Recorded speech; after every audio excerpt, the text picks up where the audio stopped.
اهلا بيكم.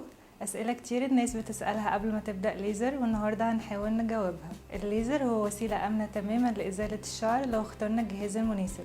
اختيارنا للجهاز بيعتمد على لون البشرة ولون الشعر. قبل الجلسة لازم الكشف، لان احيانا بتبقى زيادة الشعر اسبابها اضطراب في الهرمونات، وقتها بنحتاج ان احنا نعمل بعض الفحوصات عشان نوصل للسبب.